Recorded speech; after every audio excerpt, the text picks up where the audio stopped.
Semenjak bapak ibunya bercerai, Sumini lebih memilih tinggal bersama neneknya, berada di desa yang jauh dari keramaian kota. Sedangkan bapak dan ibunya yang sudah bercerai, sudah berkeluarga lagi, dan mereka sudah sibuk dengan keluarga masing-masing.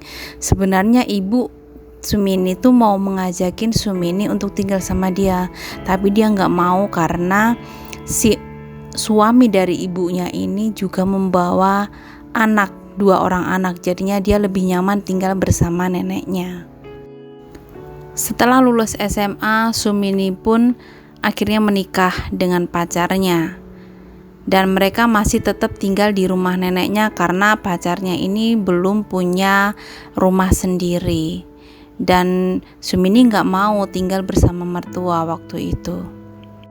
Di saat Sumini sedang hamil, suaminya mulai berpikir gimana caranya mendapatkan duit untuk biaya bersalin istrinya ini.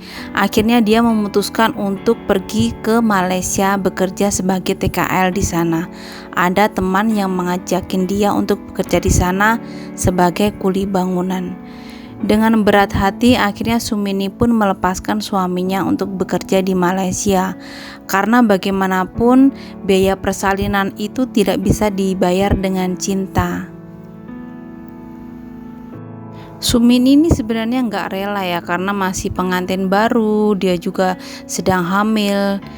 Dia nggak mau ditinggal sama suaminya. Bahkan di saat proses kepasporan apa segala macam itu, si Sumini itu sering ikut suaminya. Dan singkat cerita, akhirnya suami Sumini pun bekerja di Malaysia, dan setiap bulan dia juga mengirimkan duit untuk Sumini, tetapi itu hanya cukup untuk makan dia sama neneknya, dan biaya persalinan pun dia harus ngutang, dan suaminya ngirim nanti baru dia mau bayar ke orang itu. Suami Sumini ini kerjanya sistemnya kontrak ya, jadi kalau kontraknya belum habis dia juga nggak bisa pulang. Nah, kontraknya itu selama 2 tahun, jadi 2 tahun sekali itu baru suami Sumini ini bisa pulang jengukin. Jadinya pas Sumini lahiran itu nggak ditungguin sama suaminya, dan pulang-pulang itu anaknya udah umur hampir 2 tahun. Suami Sumini itu cuti cuma 1 bulan karena dia sadar dia nggak boleh istirahat terlalu lama di rumah karena masih banyak kebutuhan yang harus dia penuhi. Dia juga pengen punya rumah sendiri, makanya dia dikit-dikit nabung. Nah, setelah 1 bulan di rumah, dia akhirnya kan balik lagi ke Malaysia. 3 bulan di Malaysia, dia mendapat kabar dari Sumini bahwa Sumini ini hamil lagi. Ternyata hamilnya itu udah hampir 3 bulan. Jadi ya kebutuhan semakin banyak. Sumini sendiri sebenarnya juga kaget ya, kok dia bisa hamil gitu. Padahal seingat dia itu sudah minum obat, tapi kok bisa hamil gitu. Akhirnya ya sudahlah, mungkin ini rezeki dari Allah yang dia dipercaya sama Tuhan untuk mengasuh anak lagi. Tapi dia sendiri juga bingung, rumah belum ada, masih numpang di rumah neneknya yang ya rumahnya itu masih rumah zaman dulu banget lah. Terus kebutuhan juga semakin tambah banyak. Gaji suaminya kan juga sebagai kuli bangunan di Malaysia kan juga hanya cukup buat kebutuhan sehari-hari. Akhirnya setelah 2 tahun kemudian suaminya kan pulang lagi. Maunya sih rencana suaminya itu cuti, tapi sama Sumini dia nggak boleh balik ke Malaysia lagi. Biar dia saja yang pergi ke Taiwan, karena gaji di Taiwan kan lebih besar. Jadinya dia juga bisa memenuhi kebutuhan sehari-hari, juga bisa nabung. Akhirnya suami Sumini pun menyetujui idenya Sumini, karena bagaimanapun dia menyadari bahwa emang gajinya cuma segitu, cuma cukup buat makan saja. Maka setelah dia putus kontrak, dia pulang ke Indonesia, dan setelah pulang dia nggak berapa lama itu akhirnya Sumini menghubungi seorang sponsor yang akan membantu dia untuk masuk ke PJTKI. Jadi duit dari suami Sumini itu sebagian dipakai Sumini untuk bayar ke sponsor, karena waktu itu masih bayar sponsor ya, terus masuk ke PT itu kalau nggak salah itu bayar sekitar 3 jutaan. itu belum kebutuhan sendiri, kebutuhan pribadi waktu di PT gitu. Jadinya Sumini pakai dulu duit suami, nanti kalau dia sudah bekerja baru akan dibalikin. Setelah berada di PT selama 4 bulan, akhirnya Sumini pun terbang ke Taiwan. Dia waktu itu jobnya tuh jaga nenek, dan bosnya ini mempunyai perkebunan teh, dan dia juga punya ada pabrik minyak wangi yang dari teh itu. Jadi Sumini ini setelah selesai beres-beres rumah, memberi nenek sarapan, dia akan dijemput bos laki-laki untuk bantu-bantu di pabrik. Tapi Sumini ini orangnya cepet pengen dapat duit banyak gitu. Jadi waktu bosnya laki-lakinya itu pengen ngajakin dia melakukan sesuatu dengan imbalan uang gitu, dia menerima gitu. Dan dari situ bosnya itu nggak cuma ngasih duit, tapi HP dibeliin, terus pulsa dibeliin. Jadinya semua kebutuhan dia itu bos lakinya yang nanggung. Jadi duit gaji itu utuh dikirim ke suaminya, ke suami sama anaknya, dan di rumah suaminya itu yang mengelola keuangannya itu, yang ditabung buat segini, buat kebutuhan sehari-hari segini. Jadi dan masih ada sisa tabungan. Tapi Sumini ini ngerasa enak dapat duit dari bosnya gitu. Dia ngerasa nggak puas, dia pengen cari lagi satu orang lagi kayak gitu yang bisa ngasih duit dia gitu. Nah, dia itu akhirnya pacaran sama bos besi-besi bekas gitu loh, barang-barang bekas gitu. Tapi sistemnya itu sama si bosnya itu nggak sekali main dikasih duit gitu, nggak. Dia sistemnya itu bulanan. Jadi kayak suami istri gitu. Kalau misalnya si pacarnya itu pengen gitu, dia datang ke rumah, izin sejam 2 jam sama bosnya itu. Dia pengen keluar sebentar mau beli apa gitu, dia kencan sama yang bos besi-besi bekas itu. Nah di situ akhirnya dia 1 bulan itu dikasih kadang 15.000, kadang 20.000 NT ya itu. Dan itu juga itu dikirimkan ke suaminya karena dia pengen cepet-cepet punya rumah. Nah, suaminya seneng dong. Dari situ mereka sudah mulai menata, membeli bahan bangunan. Terus akhirnya si suaminya ini pengen bikin rumah tapi di pekarangannya dia, deket sama orang tuanya dia gitu. Nah kalau nggak di pekarangannya dia, suami itu nggak mau. Nah akhirnya si Sumini ini ngalah, ya udahlah nggak apa-apa, toh ini juga buat dia sama keluarga nanti ditempatin di situ gitu kan. Nah Sumini ini makin keranjingan ya. Dia punya pacar lagi, itu agensinya sendiri gitu, dipacarin juga sama dia. Ya sama, duit juga, intinya duit. Kalau nggak ada duit dia nggak mau gitu. Bukan cuma kebutuhan Sumini sendiri yang dipenuhi sama pacar-pacarnya itu, tapi kebutuhan anaknya. Kalau dia mau beli HP dong buat anaknya, beli baju dong buat anaknya, itu pasti dibeliin dan itu dikirimin ke Indonesia buat anak-anak dia. 3 tahun di Taiwan, Sumini itu sudah bisa bikin rumah, bisa beli sepeda motor buat suaminya, bisa beli tanah pekarangan yang itu tanah milik saudaranya sendiri ya, yang dibeli sama dia. Dan rumahnya itu udah jadi. Ya emang sih cuma berdiri gitu, tapi udah lumayan rapi lah. Banyak teman-teman Sumini itu yang sempat ngiri sama dia, kok bisa gitu ya, rezekinya bagus banget, 3 tahun udah bisa punya apa-apa gitu. Sedangkan kita yang 3 tahun aja ya masih gini-gini aja gitu kan. Maksudnya iri, tapi kan kita juga nggak mau juga melakukan sesuatu hal yang nggak bener gitu ya. Cuma ya siapa sih yang nggak pengen 3 tahun dapat rumah, dapat sepeda motor, bisa beli tanah. Semua orang juga pasti pengen dong, tapi kan lihat juga jalannya seperti apa gitu. Nah akhirnya 3 tahun itu Sumini pulang dan dia mau balik lagi ke Taiwan, tetapi dia tidak dengan bosnya yang ini, karena dia sudah merasa bahwa bos perempuan itu ada curiga sama dia, ada main sama laki-lakinya dia. Makanya si bos perempuan ini nggak menginginkan Sumini balik lagi ke situ. Makanya setelah pulang Sumini proses ke Taiwan tapi dengan bos yang berbeda. Setelah 3 bulan di Indonesia, Akhirnya Sumini pun sudah dapat job dan prosesnya udah selesai. Akhirnya dia balik lagi ke Taiwan. Tetapi karena kondisinya itu juga udah beda, di bos yang kedua ini Sumini itu liburnya cuma 1 bulan sekali. Dan itu jaga nenek yang dia cuma berdua sama neneknya. Otomatis dia nggak bisa pergi kemana-mana kalau bosnya itu nggak lagi ke situ.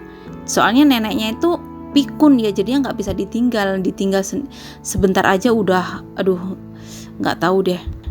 Jadi otomatis si Sumini ini nggak dapat duit tambahan karena dia untuk bertemu dengan pacarnya yang dulu itu nggak mungkin juga dia nyuruh pacarnya itu datang ke tempatnya dia, tuh nggak mungkin. Jadinya di bos yang kedua ini Sumini ya cuma dapat gaji itu aja juga dia udah dipakai buat beli pulsa, beli kebutuhannya dia sehari-hari.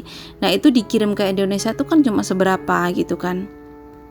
Nah di sini malah suaminya Sumini ini curiganya kenapa duitnya cuma segini, padahal dulu waktu kamu ke Taiwan pertama itu kan duit kamu banyak yang dikirimin ke aku, kenapa sekarang jadi cuma segini gitu. Dia curiga, jangan-jangan di situ kamu ada selingkuhan, jangan-jangan di situ ada kamu pacar, jadi duit itu sebagian kamu kasihkan ke pacar kamu. Dan ditambah lagi nenek Sumini itu sakitnya ya lumayan parah gitu ya. Jadinya dia kan juga harus ngirim duit ke neneknya.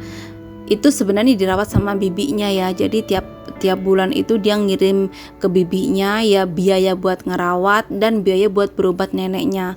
Itu nggak sedikit. Jadi si Sumini ini 3 tahun di Taiwan itu untuk biaya ngerawat neneknya dan buat beli sepeda motor buat anak laki-lakinya, karena anaknya ini kan udah mulai masuk SMP ya. Jadi dia mau minta sepeda motor buat transportasi ke sekolah nanti. Di situ suaminya malah gila di rumah. Dia merasa istrinya di Taiwan main gila, dia juga harus bisa main gila, kayak pengen balas dendam gitu. Padahal kan gak ada bukti bahwa si istrinya ini main gila, gak ada bukti kan. Tapi dia malah apa sih yang dalam pikirannya dia gitu. Dulu duit dia ngasih banyak, sekarang kok sedikit. Dia itu bukannya menghemat apa gimana gitu, enggak, malah dia itu tanah yang udah ada itu digadaikan dan duitnya itu buat seneng-seneng sama perempuan lain gitu. Katanya di Taiwan istrinya selingkuh, kenapa di sini aku enggak gitu, biar imbas, biar seimbang. Dan akhirnya Sumini itu pun jujur ke suaminya gitu, kalau yang pertama aku ke Taiwan itu emang aku punya pacar, aku dikasih duit sama dia begini, jadinya duit aku banyak. Nah yang kedua ke Taiwan ini aku nggak ada pacar, aku udah mulai mikir tobat lah gitu, karena duit mudah nyarinya itu juga mudah juga hilangnya gitu. Makanya dia udah nggak mau nyari pacar lagi, dia mau yang apa adanya gitu. Tapi dari sini malah suaminya itu tambah sakit hati. Rumah yang dibikin di pekarangannya dia itu, dia nggak boleh istrinya pulang ke situ. Katanya dia mau bongkar, katanya dia mau jual karena itu duit haram katanya.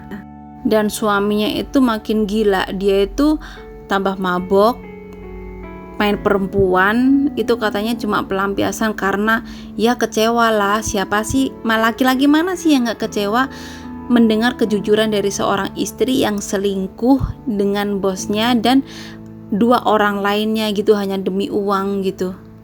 Pasti hancur lah hatinya gitu. Nah setelah 3 tahun di Taiwan itu akhirnya kan Sumini pulang, akhirnya mereka bercerai. Tanah yang dia beli dengan duit jerih payah dia itu udah diakuin sama suaminya, udah digadein, gak tahu kemana, gak tahu digadein ke siapa, mau nebus juga percuma, soalnya kan ya ditebus juga itu kan dari saudaranya si suaminya, jadi ya sudahlah gitu, bodo amat gitu. Tapi untuk rumah kan ada anak laki-laki, jadinya dia berharap nanti rumah itu untuk anak laki-lakinya dia gitu. Nah untuk anak perempuannya dia itu kan masih ikut sama neneknya. Setelah itu jadi dia mikir yang 6 tahun dia di Taiwan itu udahlah kosong, nggak dapet apa-apa gitu. Akhirnya dia memutuskan lagi untuk ke Taiwan lagi. Ini yang untuk ketiga kalinya ya. Ketiga kalinya ini si Sumini itu kayak lebih berhati-hati gitu ya. Karena dulu itu sebenarnya dia udah nasihatin teman-temannya gitu. Kalau misalnya dapat duit yang nggak bener kayak gitu, dapatnya cepat, dapatnya gampang, tapi gampangnya juga hilangnya gitu. Mending yang hasil jerih payah sendiri tapi berkah gitu. Nah, dia mulai ingat kata-kata temennya itu, dan 3 tahun di Taiwan, ketiga kalinya dia ke Taiwan ini dia benar-benar mau yang memulai dari nol lah. Dia benar-benar udah nggak punya apa-apa lagi, karena semua yang dibeli dulu itu kan atas nama suaminya, dan suaminya nggak mau bagi itu gitu. Nah, akhirnya setelah itu dia balik lagi ke Taiwan. Ini yang ketiga ya. Nah, yang ketiga ini dia juga jaga akongnya ini masih sehat, dan di dekat rumah akongnya ini ada sebuah pabrik yang di situ juga ada TKL-nya, tenaga kerja laki-laki yang dari Indo. Dari situ katanya dia berkenalan dan ada yang niat serius sama dia gitu. Akhirnya ya gitu, dia menjalin hubungan dan rencananya pulang nanti dia mau menikah. Nah, itulah tadi cerita kelima di cerita TKW kali ini. Semoga ada manfaat yang bisa diambil dari cerita ini. Intinya kalau kita bekerja dengan di jalur kita, nggak neko-neko, pasti juga hasilnya akan lebih berkah gitu. Karena bagaimanapun apa yang kita dapat dengan mudah, pasti juga dengan mudah juga dia akan pergi dari kita. Dan jangan menghalalkan segala cara hanya untuk pengen cepat-cepat mendapatkan apa yang kita inginkan. Karena bagaimanapun apa yang kita inginkan itu butuh proses, dan proses itu juga mungkin nggak butuh waktu instan ya. Karena bagaimanapun tujuan kita menjadi TKW itu adalah untuk menjadi hidup kita lebih baik, bukan malah menghancurkan yang sudah ada gitu. Terima kasih sudah mendengarkan video kali ini, dan sampai jumpa di video berikutnya dengan cerita yang lebih menarik lagi tentunya. Maaf bila ada salah-salah kata dan masih berlepotan dalam penyampaiannya, dan terima kasih. Bye-bye.